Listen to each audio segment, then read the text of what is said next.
Welcome back to my channel. কেমন আছো তোমরা? আশা করছি ভালো আছো, সুস্থ আছো। আমি মুন চলে এসেছি একটা নতুন ব্লগ নিয়ে। আই হোপ আজকের ব্লগটা তোমাদের ভালো লাগবে। শরীরটা তো খারাপ, তোমরা জানোই। তো আগে থেকে একটু একটু করে সুস্থ হচ্ছি, কিন্তু পুরোপুরি সুস্থ হইনি এখনও। শরীরের মধ্যে এখনও কেমন কেমন করে, আর কি বলবো বলো। আর স্নান করে এসেছি, এসে আগে ওষুধ খেতে হবে। ওষুধ খেতে আর ভালো লাগছে না।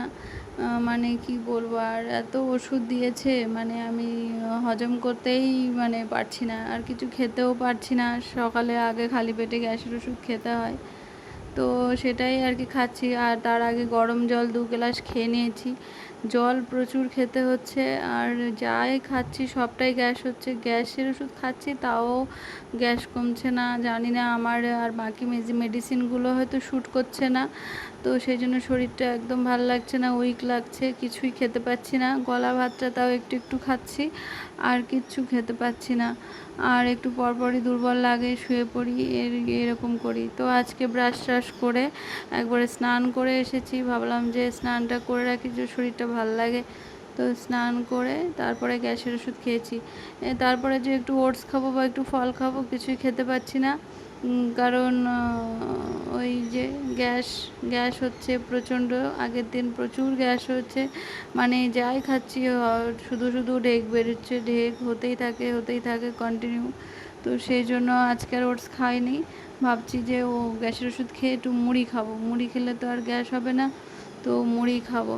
তো মা বলছে 2টো ভাত খাও। আমি বললাম না, ভাত খাবো না। ভাত খেলে আর দুপুরবেলা গলা ভাত আর খেতে পারবো না, এর জন্যই আর কি। যাই হোক, ইভানকে তো ওর পাপা নিচে নিয়ে গেছে। ওর পাপা আবার বিকালবেলা বেরোবে, তো আমাকে বললো পুরো জলটা শেষ করবে, নইলে রাগ করবো। ওই বকা দিয়ে দিয়ে দিয়ে দিয়ে জল খাওয়াচ্ছে। ওর যত্নে একটু একটু করে সুস্থ হচ্ছি, কি আর করব।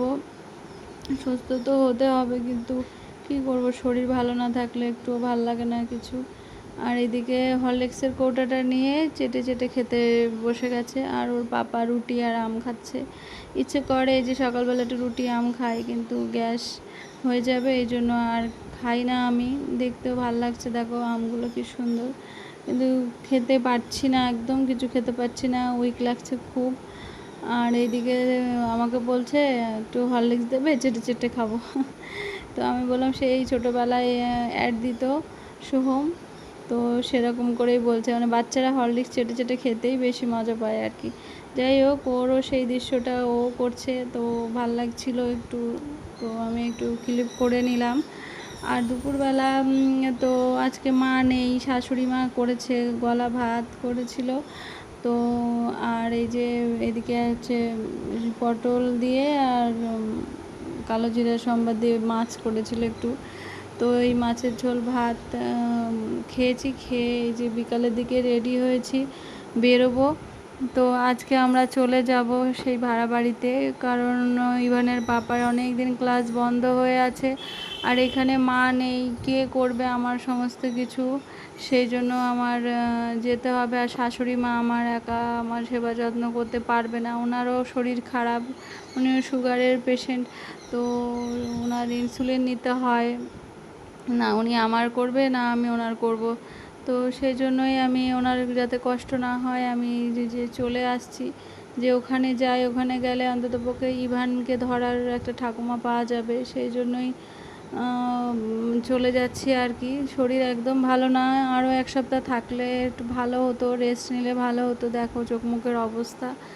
তো যাই হোক, যেতে হচ্ছে। আমার মা যদি থাকতো তাহলে দুজন মিলে করতে পারতো, কিন্তু আমার শাশুড়ি মায়ের পক্ষে সম্ভব নয়।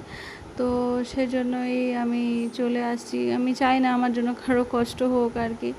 যাই হোক, উনি অসুস্থ হয়ে পড়লে তাহলে আর ওনার কে দেখবে, তাই না? তো যাই হোক, আমরা বেরিয়ে গেছি, কিন্তু রাস্তার মধ্যে এত বৃষ্টি, তো বৃষ্টির মধ্যে দাঁড়িয়ে পড়েছি একটা জায়গায়। বৃষ্টি থামলে তারপরে যাব। তাও ইভান পুরো ভিজে গেছে, মাথায় পুরো জল লেগে গেছে। তো তারপরে দাঁড়িয়েছি, কারণ কন্টিনিউ বাইকে বসেছিল, তো বৃষ্টিটা পুরো মাথায় ধরেছে, আমিও ভিজে গেছি। তো ভিজে পুড়ে এখন যাচ্ছি। মা বলছিল যে আজকে দিনটা থেকে যেতে, তো আমি বললাম যেতে যে কালে হবে, কালকে তো আজকেই যাই, কালকে তো আবার ইভানের পাপা বাড়ি থাকবে না। তো এসে চেঞ্জ করে ইভানকে স্নান করে দিয়েছে ইভানের বাবা। তো ঘরটার যেন নোংরা হয়ে থাকে খুবই, তো সব পরিষ্কার টরিষ্কার করে একটু শরীরটা ভালো লাগছিল না, তো খিদে খিদে পাচ্ছিলো, একটু মুড়ি খেয়ে নিলাম। তো মুড়ি খেতে খেতে ইভানের পাপা আবার বাড়িতে গেল। বাড়িতে গিয়ে আরও কিছু জিনিস আছে, বইপত্র নিয়ে গিয়েছিলো ওখানে, তো সেগুলো আনতে গেছে। তো তার ফাঁকে মা বললো যে রুটি নিয়ে আসবো, মা রুটি বানিয়ে দেবে, সেই রুটি খেয়ে রাতে শুয়ে পড়বো। আমি বললাম ঠিক আছে, তাহলে তাই হবে। আজ রাতটা কোনো রকম আর কি চালাই, কালকে যদি শরীর ভালো থাকে তাহলে উঠে রান্না টান্না করবো।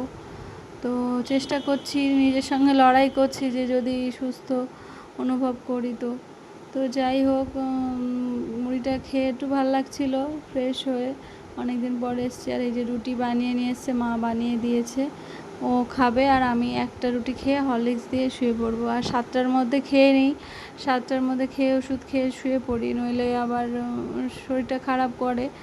ঘুমের ওষুধ দিয়েছে, আরও অনেক ওষুধ দিয়েছে, তো খেয়ে শুয়ে পড়বো। একটা রুটি নিচ্ছে আর কি। আর ইভানকে কী খাওয়াবো বুঝতে পারছিলাম না। তারপরে দেখলাম যে আমি রুটি খেতে খেতে ও একটুখানি মুখে দিলাম, ওর বললো যে খাবো। তো তারপরে হরলিক্স দিয়ে ভিজিয়ে ভিজিয়ে ওকে একটু একটু করে দিলাম। তো দেখলাম বেশ খেলো। তো যাক, তাও বাঁচা গেল যে রাতে আর ওর জন্য কিছু করতে হবে না।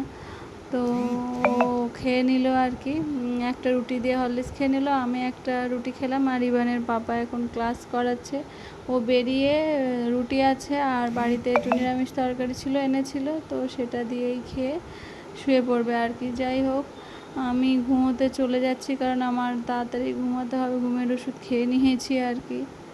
তো তারপরে দেখো, বাড়িতে আসার সঙ্গে সঙ্গে গিফট পেয়ে গেল, এই যে ঠাকুমার জন্য গিফট নিয়ে এসছে।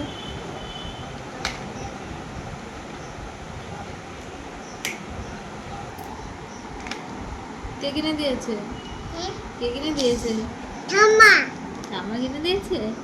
ওয়াও, কি সুন্দর। এটা কি? এটা নাম কি? নাম কি? ইভান। তোমার নাম না, এটার নাম কি? নাম কি? এর নাম কি?